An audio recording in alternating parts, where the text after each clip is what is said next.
Hello, good morning, जोहार। मैं संजय और आप देख रहे हैं न्यूज झारखंड। समय हो चला है झारखंड की खबरों को जानने का, तो चलिए जानते हैं आज की झारखंड की 25 मुख्य बड़ी खबरों को। राज्य के सभी संप्रदाय के धार्मिक स्थलों को संरक्षित किया जाएगा। 20 लाख परिवारों को मिलेगा आवास। चंपई सोरेन। चतरा के राजकीय इटखोरी महोत्सव में सोमवार को सीएम चंपई सोरेन ने कहा है कि राज्य में सभी संप्रदाय के धार्मिक स्थलों को संरक्षित किया जाएगा। सीएम ने कहा है कि समाज के अंदर सबसे ज्यादा देवी माँ की ही पूजा अर्चना की जाती है। संसार में माँ का अलग और महत्वपूर्ण स्थान है, चाहे वह भगवान रूपी देवी माँ हो या मनुष्य को जन्म देने वाली माँ हो। माँ सदैव पूजनीय है एवं वंदनीय होती है। सोरेन ने कहा है कि हमारी सरकार ने पहले से ही यह तय कर रखा है कि राज्य के भीतर सभी धर्म समुदाय के धार्मिक स्थलों को संरक्षित किया जाएगा। पूर्व मुख्यमंत्री हेमंत सोरेन के नेतृत्व में ही हमारी सरकार शहर के साथ साथ ग्रामीण क्षेत्रों में भी सभी वर्ग समुदाय के धार्मिक स्थलों का सुंदरीकरण कार्य करते हुए संरक्षित करने का काम कर रही है। आज राज्य के इटखोरी महोत्सव इसी कड़ी का हिस्सा है। इसके अलावा सीएम चंपई सोरेन ने कहा है कि वर्ष 2027 तक हमारी सरकार राज्य के 20 लाख आवास विहीन परिवार को पक्का मकान देगी। जो लोग आज मिट्टी के कच्चे घरों या झुग्गी झोपड़ियों पर रहने को विवश हैं, उन्हें प्राथमिकता के तौर पर हम पक्का मकान देने का कार्य प्रारंभ कर चुके हैं। मुख्यमंत्री ने कहा कि इस आधुनिक युग में देश और दुनिया जब इतनी रफ्तार से विकास कर रहा है, तब हम झारखंड को किसी भी हाल में पीछे नहीं रहने देंगे। आज रांची पहुंचेंगे भारत इंग्लैंड टीम के खिलाड़ी। 21 और 22 फरवरी को करेंगे प्रैक्टिस। आज से ही टिकटों की बिक्री शुरू। राजधानी रांची में भारत और इंग्लैंड के बीच क्रिकेट का टेस्ट मैच 23 फरवरी से 27 फरवरी तक होने वाला है। इसे लेकर खिलाड़ियों का रांची में 20 फरवरी यानी आज आगमन हो जाएगा। सभी खिलाड़ी रेडिशन ब्लू होटल में रुकेंगे। इसे लेकर सारे इंतजाम किए जा चुके हैं। वही स्टेडियम प्रबंधन और जिला प्रशासन की ओर से मैच को लेकर तैयारी कर दी गई है। वही पहले के 2 दिन प्रैक्टिस सेशन चलेगा। वही 20 फरवरी यानी आज से ही ऑफलाइन टिकट की बिक्री शुरू होगी। 20 फरवरी से लेकर 27 फरवरी तक टिकट मिलेंगे। सुबह 9:30 से 1 बजे तक और दोपहर 2 से 4:30 बजे तक लोग टिकट खरीद सकते हैं। इसे लेकर काउंटर पर कड़े इंतजाम किए गए हैं। टिकट काउंटर पर बैरिकेडिंग लगा दी गई है ताकि कोई जनता को कोई मुश्किल का सामना ना करना पड़े। टिकट का दाम में थोड़ा बदलाव किया गया है। अब सबसे कम 250 रुपए के टिकट हैं। वही सबसे अधिक की बात करें तो टिकट 2500 रुपए तय की गई है। वेस्ट हिल एरिया का टिकट 250 रुपए में मिलेगा। वही MS धोनी पवेलियन की ओर से लग्जरी पार्लर ईस्ट टिकट जोड़ा गया है जो 2500 रुपए का होगा। हजारीबाग में चंपई सोरेन ने अबू आवास योजना के 28,295 लाभुकों के अकाउंट में भेजे 84 करोड़ 88 लाख रुपए। हजारीबाग में अबू आवास योजना कार्यक्रम में झारखंड के मुख्यमंत्री चंपई सोरेन ने हजारीबाग, रामगढ़, चतरा और कोडरमा जिले के 25,295 लाभुकों को स्वीकृति पत्र सौंपा। बैंक खाते में डीबीटी के माध्यम से पहली किस्त के रूप में 84 करोड़ 88 लाख 50 हजार रुपए ट्रांसफर किए। इस अवसर पर मुख्यमंत्री ने कहा कि झारखंड में आर्थिक, सामाजिक, शैक्षणिक और स्वास्थ्य जैसी व्यवस्थाओं को मजबूत कर रहे हैं। मुख्यमंत्री चंपई सोरेन ने कहा है कि राज्य तभी आगे बढ़ेगा जब यहाँ के लोग आगे बढ़ेंगे। इसी सोच के साथ हमारी सरकार काम कर रही है। मुख्यमंत्री ने दोहराया है कि वर्ष 2027 तक झारखंड के सभी जरूरतमंद लोगों के पास अपना पक्का मकान होगा। हेमंत सोरेन के बाद झारखंड के मुख्यमंत्री बने चंपई सोरेन ने यह भी कहा है कि राज्य के हर व्यक्ति को रोटी, कपड़ा और मकान देने के लिए उनकी सरकार प्रतिबद्ध है। उन्होंने कहा है कि हमारी सरकार सिर्फ आश्वासन देने में विश्वास नहीं करती, हम काम करने में विश्वास करते हैं। उन्होंने यह भी कहा है कि हमारी सरकार हर व्यक्ति, परिवार और समुदाय को सम्मान दे रही है। सीएम चंपई सोरेन की यात्रा के मद्देनजर सुरक्षा के पुख्ता इंतजाम। असामाजिक तत्वों के खिलाफ चला छापेमारी अभियान। BDS की टीम ने एयरपोर्ट का लिया जायजा। गिरिडीह में सीएम चंपई सोरेन के आगमन को लेकर सोमवार को बोड़ो स्थित एयरपोर्ट का सुरक्षा कर्मियों के द्वारा जायजा लिया गया। एयरपोर्ट के अंदर BDS टीम द्वारा सुरक्षा के दृष्टिकोण से जांच किया गया। इस दौरान डिटेक्टर और अन्य यंत्रों से पूरे एयरपोर्ट का जांच किया गया। बता दें कि अबू आवास योजना को लेकर स्वीकृति पत्र वितरण करने हेतु आज मंगलवार को झारखंड के सीएम का गिरिडीह में आगमन होने जा रहा है। मुख्यमंत्री का हेलीकॉप्टर बोड़ो स्थित एयरपोर्ट पर उतरेगी। इसी को लेकर सुरक्षा कर्मियों ने पूरे एयरपोर्ट का जायजा लिया। इसके अलावा नगर थाना प्रभारी RN चौधरी के नेतृत्व में शहर के बस स्टैंड में सीएम के आगमन को लेकर सुरक्षा एवं विधि व्यवस्था के मद्देनजर असामाजिक तत्वों के खिलाफ छापेमारी अभियान चलाया गया। इस दौरान खासकर गांवा, तीसरी, बोकारो, जामताड़ा, कोलकाता से आने वाले बसों पर सवार यात्रियों की सुरक्षा का भी जांच किया गया। थाना प्रभारी RN चौधरी ने कहा है कि सुरक्षा के दृष्टिकोण से यह अभियान चलाया जा रहा है ताकि असामाजिक तत्वों पर कड़ी निगरानी रखी जा सके। राज्य स्तरीय पंचायत सचिवालय स्वयं सेवक संघ करेगा विधानसभा का घेराव। राज्य स्तरीय पंचायत सचिवालय स्वयं सेवक संघ विधानसभा का घेराव करेगा। बता दें कि पंचायत सचिवालय स्वयं सेवक संघ के अनिश्चितकालीन धरना प्रदर्शन का सोमवार को 231वां दिन रहा। राजभवन के पास सोमवार को झारखंड मुक्ति मोर्चा के केंद्रीय महासचिव विनोद पांडे और पंचायती राज निदेशक निशा उरांव से प्रदेश अध्यक्ष चंद्रदीप कुमार की मुलाकात हुई। इस दौरान संघ ने निदेशक से निवेदन किया है कि संगठन की मांगों का हल 27 फरवरी से पहले निकाला जाए। ऐसा नहीं होने पर संगठन 27 फरवरी से लेकर 2 मार्च तक विधानसभा का घेराव करेगा। बता दें कि इसी बीच विधानसभा का सत्र भी आहूत होना है। संघ नेता ने कहा है कि विधानसभा घेराव कार्यक्रम में हजारों की संख्या में पंचायत सचिवालय स्वयं सेवक के सदस्य और उनके परिवार के सदस्य शामिल होंगे। गौरतलब है कि राज्य स्तरीय पंचायत सचिवालय स्वयं सेवक संघ 5 सूत्री मांगों को मनवाने के लिए लगभग 8 महीने से आंदोलन रहते हैं। संघ ने कहा है कि चंपई सरकार से उनकी उम्मीदें जगी है। खबरों में आगे बढ़ने से पहले अगर आप अभी तक न्यूज झारखंड चैनल को सब्सक्राइब नहीं किए हैं तो प्लीज चैनल को सब्सक्राइब करके बेल आइकन प्रेस कर दीजिए, जिससे आपको झारखंड की हर छोटी बड़ी खबर का अपडेट आप तक पहुंचता रहे। तो चलिए बढ़ते हैं खबरों की ओर। झारखंड में एक बार फिर से बदलेगा मौसम का मिजाज। 21 और 22 फरवरी को होगी फिर से झमाझम बारिश, फिर बढ़ेगी ठंड। झारखंड में अभी धूप खिलने से लोगों को ठंड से राहत मिली हुई है, लेकिन कहा जा रहा है कि एक बार फिर से झारखंड में मौसम का मिजाज बदलेगा और कई क्षेत्रों में झमाझम बारिश होगी। पूर्वी दिशा से आ रही ठंडी हवा ने एक बार फिर राजधानी रांची समेत पूरे राज्य के मौसम का मिजाज बदल दिया है। मौसम विज्ञान केंद्र रांची ने पूर्वानुमान में इस बात की जानकारी दी है कि अगले 4 से 5 दिनों तक पूरे राज्य का मौसम शुष्क रहेगा। कहा जा रहा है कि 21 फरवरी के बाद से आसमान में आंशिक बादल छाए रहेंगे, जिससे वर्षा होने की संभावना भी जताई गई है। हालांकि वर्षा होने पर ठंड बढ़ सकती है। यह भी बताया गया है कि राज्य के उत्तर पूर्वी हिस्से यानी कि देवघर, दुमका, गोड्डा, पाकुड़, जामताड़ा, गिरिडीह, साहिबगंज के कुछ हिस्सों में 21 व 22 फरवरी को कुछ जगहों पर वर्षा होने की संभावना है। वहीं 23 फरवरी को दक्षिण पूर्वी हिस्से यानी पूर्वी व पश्चिमी सिंहभूम, सिमडेगा व सरायकेला खरसावां के साथ पलामू, गढ़वा, चतरा, कोडरमा, लातेहार और लोहरदगा में कहीं कहीं हल्की वर्षा हो सकती है। राजधानी रांची में भी 21 व 22 फरवरी को आंशिक बादल छाए रहेंगे, मौसम शुष्क बना रहेगा। मौसम वैज्ञानिक अभिषेक आनंद ने बताया कि पश्चिमी विक्षोभ के कारण मौसम में बदलाव देखा जा रहा है। झारखंड में इसका असर 20 फरवरी यानी कि आज से देखने को मिलेगा। सड़क निर्माण कार्य का किया शिलान्यास। सदर विधायक ने 4 लेन सड़क निर्माण कार्य का शुभारंभ किया। 39 करोड़ से होगा चौड़ीकरण। गिरिडीह शहर वासियों को अब बहुत जल्द जाम की समस्या से निजात मिलने जा रही है। सोमवार को गिरिडीह के सदर विधायक सुदिव्य कुमार सोनू ने पचंबा के नर्मदा धाम चौक पर शहर के टावर चौक से कल्याण डी तक बनने वाले 4 लेन सड़क का नारियल फोड़कर विधिवत शिलान्यास किया। बता दें कि इस सड़क की कुल चौड़ाई 21 मीटर है। इसका निर्माण 39 करोड़ 16 लाख रुपए से किया जाना है। बता दें कि पचंबा के कल्याण डी से शहर के टावर चौक तक इस 4 लेन सड़क के बन जाने से प्रतिदिन जाम की समस्या से जूझ रहे लोगों को अब राहत मिलेगी और करीब 5.5 किलोमीटर की इस दूरी को तय करने में लगने वाले अतिरिक्त समय की बचत भी होगी। जेएसएससी के सचिव बने सुधीर कुमार गुप्ता, अधिसूचना जारी। झारखंड प्रशासनिक सेवा के अधिकारी सुधीर कुमार गुप्ता को झारखंड कर्मचारी चयन आयोग का सचिव बनाया गया है। इस संबंध में कार्मिक प्रशासनिक सुधार एवं राज्य भाषा विभाग ने अधिसूचना जारी की है। बता दें कि झारखंड प्रशासनिक सेवा के अधिकारी और संयुक्त सचिव राजस्व निबंधन एवं भूमि सुधार विभाग सुधीर कुमार गुप्ता को स्थानांतरित करते हुए झारखंड राज्य कर्मचारी चयन आयोग के सचिव पद पर नियुक्त किया गया है। गिरिडीह के बगोदर में ग्राहक सेवा केंद्र के संचालक को लूटने आए 2 बदमाश गिरफ्तार, 3 फरार। गिरिडीह के बगोदर थाना इलाके के औरा से सटे गांव में 5 की संख्या में आए अपराधियों ने ग्राहक सेवा केंद्र के संचालक से 2 लाख लूटकर फरार होने का प्रयास किया, लेकिन ग्रामीणों के सहयोग से बगोदर थाना पुलिस 2 अपराधियों को दबोचने में सफल रही तो एक बाइक को भी जब्त कर लिया गया है। वही 3 अपराधी अब भी फरार बताए जा रहे हैं। पुलिस के हाथ चढ़े दोनों अपराधियों से पुलिस पूछताछ में जुटी हुई है। जानकारी के अनुसार 2 बाइक पर 5 अपराधी सवार थे। बताया जा रहा है कि सारे अपराधी जिले के सरिया थाना इलाके के रहने वाले हैं।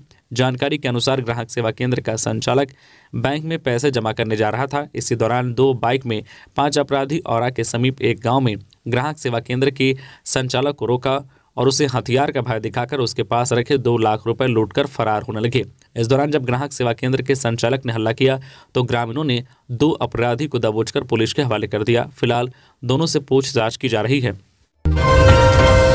झारखंड में बनाए जा रहे हैं नकली डोमिसाइल और बर्थ सर्टिफिकेट। सीबीआई ने केंद्र को भेजी रिपोर्ट। झारखंड में नकली डोमिसाइल और बर्थ सर्टिफिकेट बनाए जा रहे हैं। सीबीआई ने इसका खुलासा किया है और इसकी रिपोर्ट केंद्र सरकार को भेजी है। मिली खबर के मुताबिक राज्य से बाहर के लोग नकली सर्टिफिकेट का इस्तेमाल प्रतिष्ठित स्कूल और कॉलेज में बच्चों का एडमिशन कराने के लिए कर रहे हैं। बता दें कि समय समय पर नकली जन्म प्रमाण पत्र और आवासीय बनाने की शिकायतें भी मिलती रही है। ताजा मामले में सीबीआई ने रपट दी है। जांच एजेंसी ने कहा है कि तिलैया कोडरमा के सैनिक स्कूल में कई अभिभावकों ने बच्चों का एडमिशन झारखंड कोटे से कराने के लिए नकली डोमिसाइल का सहारा लिया। बता दें कि नकली जन्म प्रमाण पत्र, आवासीय और डोमिसाइल बनाने के लिए कई लोग गलत तरीके से इसमें सहयोग करते हैं। इसमें ग्राम पंचायत मुखिया, पंचायत सचिव और फिर वार्ड पार्षद की प्राथमिक सहभागिता होती है। सीबीआई ने कहा है कि मामले की गहन जांच की जरूरत है। कहा है कि राज्य में बड़े पैमाने पर ये नकली दस्तावेज का ये गोरख धंधा चल रहा है। अधिकतर मामलों में नकली सर्टिफिकेट का इस्तेमाल शैक्षणिक संस्थाओं में एडमिशन के लिए किया जा रहा है।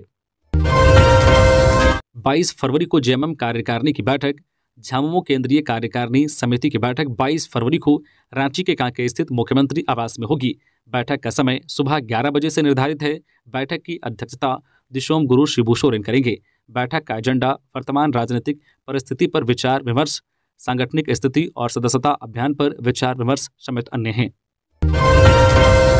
3 दिवसीय इटखोरी महोत्सव में बोले चंपई सोरेन, हर परिवार में जलेगा शिक्षा का दीप। चतरा जिले के इटखोरी स्थित प्रसिद्ध भद्रकाली मंदिर में पूजा अर्चना करने के बाद मुख्यमंत्री चंपई सोरेन ने 3 दिवसीय इटखोरी महोत्सव का उद्घाटन किया। इस अवसर पर उन्होंने कहा कि मनुष्य जीवन में देवी देवताओं का उदय होता है। मां भद्रकाली से कुशलता की कामना करते हैं। समाज को दुराचार से बचाने के लिए ही मां होती है। झारखंड के मुख्यमंत्री ने कहा कि समाज में महिलाओं की अहम भूमिका होती है। देवी की कई रूपों में पूजा होती है। चंपई सोरेन ने एक बार फिर कहा कि हमारे प्रदेश की खनिज संपदा का लाभ दूसरे प्रदेशों के लोग ले रहे हैं। आधुनिक युग में झारखंड को भी विकास की ओर ले जाना है। यहाँ के मूलवासी को उसका लाभ मिलेगा। उन्होंने कहा कि वर्तमान में झारखंड में 15,000 किलोमीटर सड़क का निर्माण किया जा रहा है। हमारे राज्य में कोई भी परिवार जो है भवनहीन नहीं रहेगा। सभी का अपना पक्का मकान होगा। सभी को शिक्षा देंगे। पैसे के अभाव में किसी की पढ़ाई नहीं रुकेगी। हर परिवार में शिक्षा का दीप जलेगा। चलती ट्रेन में चढ़ने के दौरान हुआ हादसा। टाटा खड़गपुर ट्रेन में चढ़ने के दौरान हुआ हादसा। युवती का पैर कटा, चल रहा इलाज। जमशेदपुर के सालगाझरी स्टेशन में चलती ट्रेन पर चढ़ने के दौरान गिरकर 22 वर्षीय रूपाली हादसा घायल हो गई। ट्रेन की चपेट में आकर उसका पैर कट गया। आनन फानन में उसे इलाज के लिए एमजीएम अस्पताल पहुंचाया गया, जहां उसका इलाज चल रहा है। घटना के बाद थोड़ी देर के लिए ट्रेन को रोक दिया गया। ट्रेन देर से अपने गंतव्य की ओर रवाना हुई।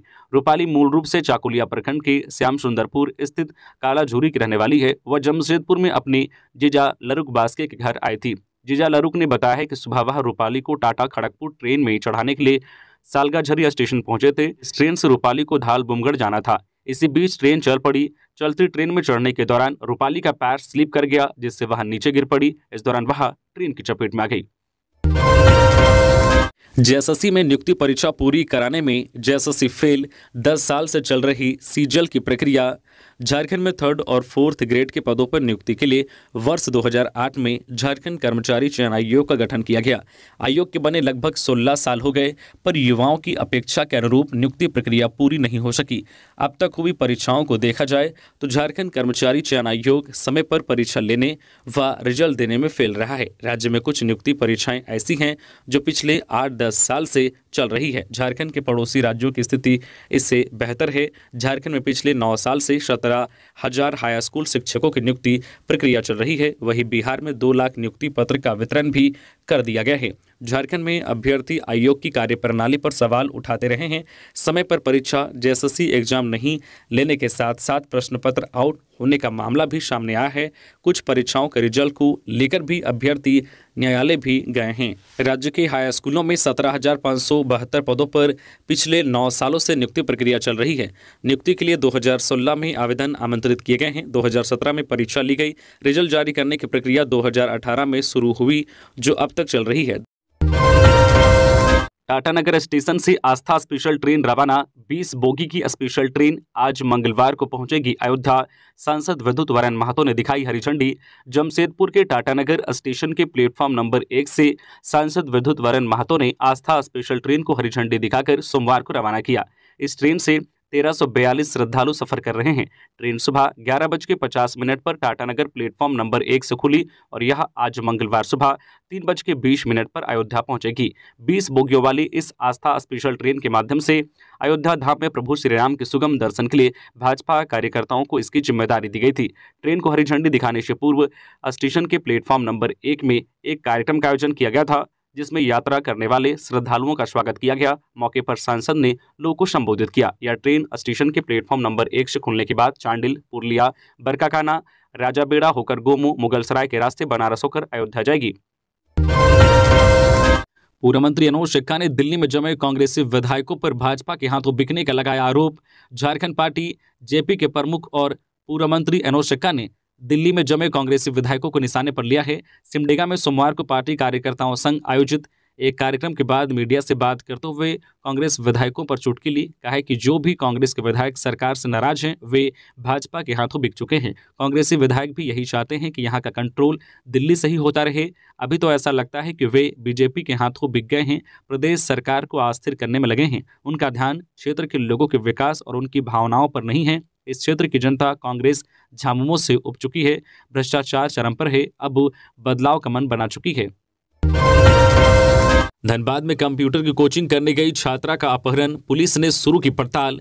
कतरास थाना क्षेत्र अंतर्गत श्यामडी से छात्रा का अपहरण हो गया है। छात्रा का नाम लक्ष्मी बताया जा रहा है। छात्रा के परिवार वालों ने बताया है कि लक्ष्मी कंप्यूटर क्लास की कोचिंग करने गई थी। छात्रा के भाई ने साइकिल से उसे कोचिंग सेंटर तक छोड़ा। काफ़ी समय बीतने के बाद भी जब छात्रा नहीं आई तो उसका छोटा भाई उसे लेने कोचिंग सेंटर पहुंचा, लेकिन छात्रा का कुछ भी पता नहीं चला। छात्रा की एक सहेली को फ़ोन करने पर पता चला कि वो टोटो से घर निकल गई है। कुछ ही समय बाद एक अज्ञात नंबर से छात्रा का फ़ोन आया और उसने बताया है कि 2 लड़कों ने उसका अपहरण कर लिया है। इसके बाद फ़ोन कट हो गया। फ़ोन आने के बाद से परिवार में मातम का माहौल है। छात्रा का फ़ोन आने के बाद परिजनों ने कतरास पुलिस को इसकी सूचना दी। परिजनों ने इसकी लिखित शिकायत पुलिस स्टेशन में दर्ज कराई है। पुलिस कार्रवाई में इधर जुट गई है। मिली खबर के मुताबिक छात्रा कतरास थाना क्षेत्र अंतर्गत आकाश किनारी के रहने वाली है। उसका अपहरण श्यामडी में हुआ है, जहाँ वो कोचिंग करने गई थी। रामगढ़ में डीआईजी की टीम पर हमला, 40 से 50 लोग पहुंचे थे मारने। रामगढ़ के घाटों इलाके में कोयला तस्करों ने पुलिस की टीम पर हमला कर दिया है। जानकारी के मुताबिक सभी पुलिस हजारीबाग डीआईजी की क्यूआरटी है। दरअसल हजारीबाग डीआईजी ने कोयला तस्करों को पकड़ने के लिए अचानक छापेमारी कराई थी। घटना रविवार देर रात करीब 1 बजे की बताई जा रही है। इस दौरान पुलिस टीम ने 2 ट्रैक्टरों में लोड चोरी के कोयला के साथ गाड़ी को पकड़ लिया था। फिर कुछ देर बाद कोयला तस्कर 40 से 50 की संख्या में पहुंचे और पुलिस टीम पर हमला कर दिया। पथराव के दौरान पुलिस की गाड़ी क्षतिग्रस्त हो गई। फिलहाल किसी के घायल होने की सूचना नहीं है। कोयला तस्कर हमला करने के बाद मौके से फरार हो गए। घाटो थाना में कोयला तस्करों के खिलाफ प्राथमिकी दर्ज कराई गई है। इस संबंध में हजारीबाग रेंज के डीआईजी सुनील भास्कर ने कहा है कि किसी भी कीमत पर कोयला का अवैध कारोबार बर्दाश्त नहीं किया जाएगा। इस धंधे में जो भी लोग शामिल होंगे उन पर कड़ी कार्रवाई की जाएगी। झारखंड के बोर्डिंग स्कूलों में दाखिले के लिए आवेदन प्रक्रिया शुरू, 17 मार्च को होगी प्रवेश परीक्षा। झारखंड के बोर्डिंग स्कूलों में दाखिले के लिए आवेदन प्रक्रिया शुरू हो गई है। जो छात्र बोर्डिंग स्कूल में 6ठी, 7वीं और 8वीं क्लास में नामांकन करवाना चाहते हैं वो 7 मार्च तक आवेदन कर सकते हैं। वहीं 17 मार्च को प्रवेश परीक्षा ली जाएगी। इसे लेकर कल्याण विभाग ने प्रमंडलवार विज्ञापन मांगा है। वही कल्याण विभाग ने जारी निर्देश में स्पष्ट किया है कि 6ठी, 7वीं और 8वीं के लिए जांच परीक्षा ली जाएगी। इसके लिए छात्र छात्राओं को 5वीं, 6ठी व 7वीं पास होना अनिवार्य है। प्रवेश परीक्षा में हिंदी, अंग्रेजी, गणित, विज्ञान और सामाजिक विज्ञान के ऑब्जेक्टिव सवाल पूछे जाएंगे। 6ठी क्लास में नामांकन के लिए 31 मार्च तक न्यूनतम उम्र सीमा 10 वर्ष, अधिकतम 13 वर्ष होनी चाहिए। वही 7वीं के लिए न्यूनतम 11 वर्ष, अधिकतम 14 वर्ष और 8वीं के लिए न्यूनतम 12 वर्ष और अधिकतम 15 वर्ष होना अनिवार्य होगी। टीचर्स का कौशल बढ़ाने को झारखंड में बनेगी फैकल्टी डेवलपमेंट एकेडमी। झारखंड के शिक्षकों की कौशल क्षमता को बढ़ाने के लिए फैकल्टी डेवलपमेंट एकेडमी स्थापित की जाएगी। राष्ट्रीय शिक्षा नीति 2020 के अनुरूप यह पहल की गई है। यह फैकल्टी डेवलपमेंट एकेडमी राज्य में उच्च शिक्षा प्रणाली को बदलने की दिशा में एक बड़ा कदम होगा। इस पहल से शिक्षकों को अपने संबंधित क्षेत्रों में रिसर्च कर नए चीज़ों को विकसित करने का मौका मिलेगा। इसे लेकर उच्च एवं तकनीकी शिक्षा विभाग के प्रधान सचिव राहुल पुरवार ने पिछले दिनों बताया था कि फैकल्टी डेवलपमेंट एकेडमी में शिक्षकों को अप टू डेट रखने के लिए क्षमता निर्माण कराया जाएगा। यह प्रस्ताव अभी वित्त विभाग में विचाराधीन है। वित्त विभाग से स्वीकृति मिलने के बाद इसे विधि और योजना विभाग को भेजा जाएगा। फिर इसके लिए कैबिनेट से स्वीकृति ली जाएगी। वही पुरवार ने कुछ दिन पहले ही बताया था कि राज्य सरकार प्राइवेट विश्वविद्यालयों पर नकेल कसने के लिए मॉडल एक्ट बना रही है, जिसमें पुराने व नए विश्वविद्यालय शामिल होंगे। सीएम आएंगे गिरिडीह, पुलिस ने की तैयारियों की समीक्षा। एसपी दीपक शर्मा ने की तैयारियों को लेकर चर्चा, अधिकारियों को अलर्ट मोड में रहने का दिया निर्देश। गिरिडीह जिले के पपरवाटांड स्थित जिला पुलिस मुख्यालय में पुलिस अधीक्षक दीपक कुमार शर्मा की अध्यक्षता में क्राइम मीटिंग का आयोजन किया गया। इस दौरान मुख्यमंत्री चंपई सोरेन के आगमन को लेकर तैयारी पर चर्चा की गई। इस मीटिंग में जिले के सभी पुलिस पदाधिकारी मौजूद रहे। वहीं दूसरी ओर सरस्वती पूजा के शांतिपूर्ण समापन को लेकर सभी को एसपी दीपक कुमार शर्मा ने सम्मानित भी किया। बैठक में बताया गया है कि कार्यक्रम स्थल में हर पुलिस अधिकारियों की तैनाती होगी। कहा कि जिले से तबादला के बाद अब तक 95 पुलिस अधिकारियों को विरमित किया गया है। अब नए अधिकारी भी आने लगे हैं। ऐसे में जल्द ही नए अधिकारियों को उनकी योग्यता के अनुसार थाना का जिम्मा सौंपा जाएगा। बैठक में एसडीपीओ सुमित प्रसाद, धनंजय राम, डीएसपी कोशर अली, साजिद जफर के साथ कई थानेदार उपस्थित थे। लोकपाल केस, दिल्ली हाईकोर्ट के आदेश को शिबू सोरेन ने किया चैलेंज। दिसोम गुरु शिबू सोरेन ने खुद के खिलाफ चल रहे लोकपाल केस में दिल्ली हाईकोर्ट के आदेश को चैलेंज किया है। बता दें कि मामले की सुनवाई दिल्ली हाईकोर्ट के एकल बेंच में चल रही है। इससे पहले शिबू सोरेन ने हाईकोर्ट में चल रहे लोकपाल केस की सुनवाई को अनुचित बताते हुए इस पर रोक लगाने की याचिका दायर की थी, लेकिन हाईकोर्ट ने केस पर कार्रवाई पर रोक लगाने से इनकार कर दिया था और सोरेन की याचिका को खारिज कर दिया था। इसके खिलाफ शिबू सोरेन ने एलपीए यानी लेटेस्ट पेटेंट अपील याचिका दायर की है। मिली खबरों के मुताबिक मामले की सुनवाई जारी रहेगी और दिल्ली हाईकोर्ट की 2 जजों वाली बेंच इसकी सुनवाई आज मंगलवार को करेगी। गौरतलब है कि राज्यसभा सदस्य शिबू सोरेन ने अधिकार क्षेत्र के आधार पर सीबीआई को प्रारंभिक जांच और कार्रवाई के आदेश को चैलेंज किया था। इस पर दिल्ली हाईकोर्ट के न्यायाधीश जस्टिस सुब्रमण्यम प्रसाद की बेंच ने 23 जनवरी को सुनवाई की थी। बेंच ने फैसला सुनाते हुए शिबू सोरेन की याचिका को नामंजूर कर दिया था। मैट्रिक इंटर परीक्षा का रिजल्ट 25 दिन पहले होगा जारी। हाईटेक तरीके इस्तेमाल कर रहा बोर्ड। जैक बोर्ड की मैट्रिक इंटर की परीक्षा जारी है। बोर्ड इस साल हाईटेक तरीकों का इस्तेमाल कर परीक्षा ले रही है। वहीं अब रिजल्ट भी हाईटेक तरीके का इस्तेमाल कर ही तैयार किया जाएगा। इसके परिणाम स्वरूप 25 दिन पहले ही रिजल्ट जारी हो जाएगा। बताया जा रहा है कि परीक्षा खत्म होने के 3 दिनों के बाद ही उत्तर पुस्तिका को बैंक से हटाकर मैन ट्रेजरी भेजने को कहा गया है। वहीं 1 मार्च से सभी जिले में कॉपियों का उठाव करवा लेना है। कॉपियों के मूल्यांकन के बाद मार्क्स फाइल भरकर उसे डेटा सेंटर पर भेजने में अधिकतम 10 दिन ही लगेंगे, जबकि पहले इसमें 45 दिन लगते थे। बता दें कि इस बार से जैक में MR बेस्ड ऑनलाइन टेक्नोलॉजी का उपयोग किया जा रहा है, जिसमें उत्तर पुस्तिका का मूल्यांकन होने के बाद शिक्षक को ना परीक्षार्थी का नाम लिखना होगा, ना संबंधित विषय का नाम या रोल नंबर। सारा कुछ पूर्व से ही एक MR बेस्ड सीट में अंकित होगा। शिक्षक को सिर्फ संबंधित विषय में परीक्षार्थी को हासिल अंक अंकित करना है। मार्क्स को अंकित करने के साथ ही उसे डिजिटल मोड में डेटा सेंटर को भेज दिया जाएगा, जहां संबंधित परीक्षार्थी का मार्कशीट तैयार किया जाएगा। पूरी प्रक्रिया त्रुटि रहित हो, इसके लिए जैक की ओर से ट्रायल की शुरुआत रविवार को की गई। पत्नी से फोन पर कहा था आ रहा हूं, सड़क हादसे में पुलिस जवान की मौत। समय पर मदद मिलती तो बच जाती जान। रांची गुमला मुख्य मार्ग स्थित खोरा गांव के समीप झारखंड पुलिस के जवान बंधु उरांव 46 वर्षीय की मौत हो गई। बंधु रविवार को ही अहल सुबह छुट्टी लेकर चंदवा से घर लौटे थे। सुबह नाश्ता करके वह शहर से सटे करम डीपा में बन रहे अपने नए घर का काम देखने गए थे। बंधु अपने जीवन की कमाई लगाकर बड़े शौक से यह घर बनवा रहे थे।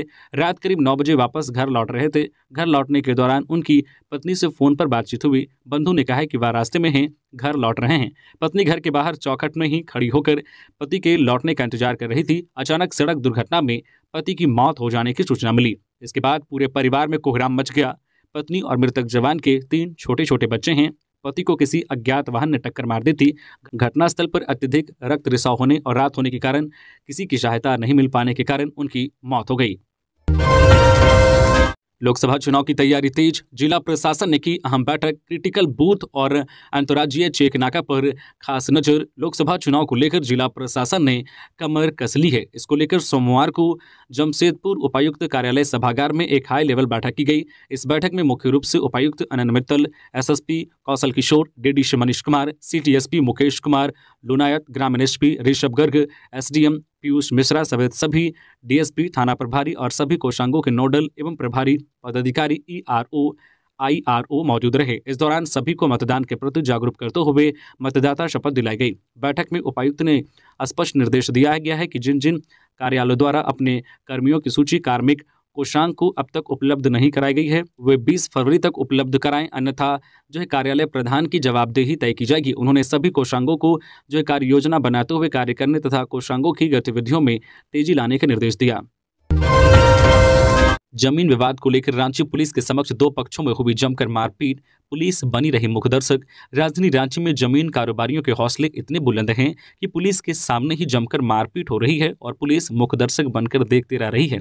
ताजा मामला खेलगांव ओपी इलाके के खटंगा बस्ती की है। यहां जमीन कारोबारी और स्थानीय लोगों में मारपीट हुई। हालांकि घटनास्थल पर पुलिस की मौजूदगी रही, लेकिन पुलिस मारपीट को रोकने में नाकाम दिखाई दे रही है। सोशल मीडिया में वायरल वीडियो में स्पष्ट देखा जा रहा है कि इस दौरान मारपीट में कई लोगों को चोट भी आई है। मिली जानकारी के अनुसार कुछ भूमाफिया सैकड़ों की संख्या में लड़कों को बुलाकर आदिवासी रैयतों की जमीन को हड़पने का प्रयास किया गया था, लेकिन ग्रामीणों ने खदेड़कर भगा दिया। इस मामले को लेकर खिलगांव ओपी प्रभारी ने बताया कि दोनों पक्षों को थाना में बुलाया गया है और मामले की जांच की जाएगी।